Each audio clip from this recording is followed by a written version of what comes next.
Ok, ça c'est vert. Vous prenez un crayon et vous allez essayer de dessiner, donc de colorier, relier les composants qui concernent uniquement la distribution des capsules, pas les machines. D'accord? Donc vous entourez, ou bien vous mettez en rouge ou en bleu. Ou quoi. Non, vous les... Ah oui, d'accord.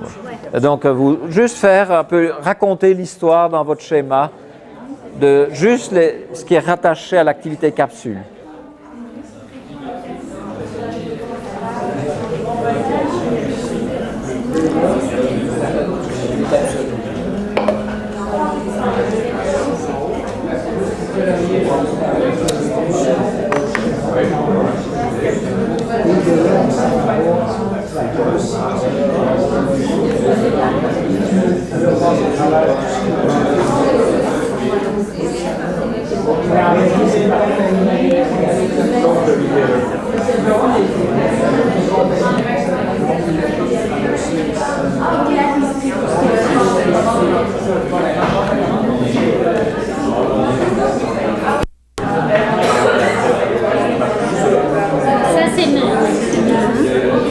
Donc regarde, c'est comme ça. Je dis, j'ai les capsules. Ah, d'accord. Les capsules, je peux les vendre à travers eux, tous ces gens-là, ou ces gens-là.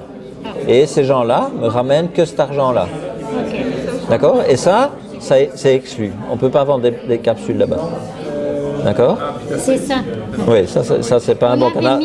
Ok. On aurait pu le mettre ici aussi. Mais... Alors après, pour faire ça, qu'est-ce que j'ai besoin? J'ai besoin de ça. Ça c'est sûr. J'ai besoin de l'accès au café, ça c'est sûr aussi. Ça j'ai besoin, parce qu'en fait, avec cette ressource-là, c'est moi qui fais ça.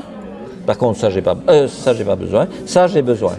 Pourquoi? Parce que je dois amener les capsules au bon endroit. Donc ça j'ai besoin aussi. Mais ça, vous l'avez mis comme partenaire, mais en fait c'est eux qui font. Donc ça c'est Nespresso qui fait. Donc le petit camion il serait ici. D'accord? Et donc ça j'utilise aussi. Et puis ça a un coût et puis on peut voir les flèches comme ça. Par contre, ça ne sert pas. Ça ne sert pas. Ça ne sert pas. Pour cette partie ici. Donc ça serait tout ce que je viens de faire c'est rouge et le reste serait bleu par exemple. Et comme ça on peut voir un peu l'histoire qui s'enchaîne. J'ai accès au café. Avec le café je fais mes capsules. Je mets à disposition mes capsules à travers ce canal-là, à ces gens-là qui me ramènent cet argent-là. OK? Hop. Juste rapidement, les activités clés pour Airbnb, oui. C'était la promotion, gestion des clients, gestion de la... C'est toujours gérer l'infrastructure, gérer le service, offrir le service et gérer les clients. D'accord. C'est toujours, donc quand il y a c'est comme Google, il y a ou bien une banque par exemple, elle gère des clients, elle offre des prestations à ses clients, et elle gère l'infrastructure qui sont des banques. Ok, alors on va juste, c'est pas très important, c'est juste pour un peu voir que derrière un business model, il y a une histoire. Donc si on regarde la partie café, voilà à peu près les composants qui sont allumés, et puis l'histoire, c'est à peu près la suivante. C'est j'ai des usines, j'utilise ces usines pour faire des capsules, j'utilise ces canaux-là, mais pas celui-là.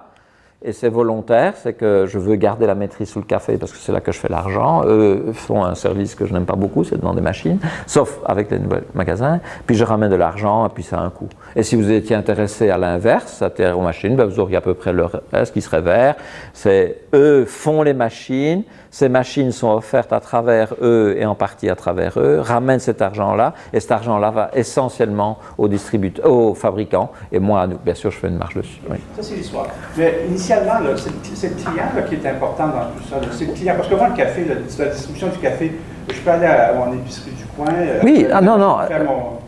Tous les composants sont importants. Ce qu'on essaye de faire, ce n'est pas de démonter le marketing de cette société, c'est de montrer quel est son business. S'il fallait expliquer le business de Nespresso, ben avec ces morceaux-là, j'arrive à bien dire que le client est important, mais les brevets sont importants parce que sans ces brevets, j'aurais des concurrents, et la source de revenus est importante, et le fait que j'ai des fabricants et que j'ai verrouillé chez moi et qui travaillent sous licence pour moi et blabla est important. Et si vous n'aviez que des clients, ben ça, n'importe qui allait ouvrir du café, et il y a eu un tas de concurrents qui sont arrivés, qui disent j'ai des clients, et puis ils ne savent pas faire la logistique d'envoyer des milliards de capsules dans le monde, et blabla. Donc voilà, c'est bien, c'est là qu'on essaie de montrer que le client est important, la proposition de valeur, tout est important, mais quand on construit un business model, il y a 9 morceaux qui font du sens.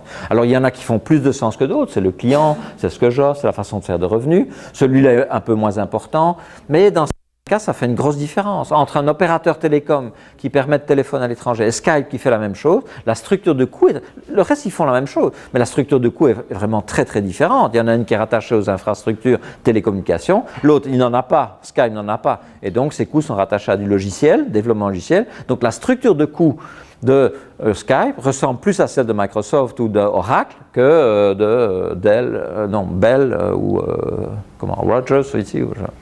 Voilà. Si je peux me permettre, ce que je trouve vraiment intéressant, c'est justement c'est nous qui choisissons l'histoire qu'on veut écrire et la façon dont Exactement. on va raconter avec nous. Et ça, c'est bien ce qu'on voulait. Pour nous, ce n'est qu'un outil. Donc ici, je vais parler un peu de certains succès, mais l'outil, il est dans vos mains.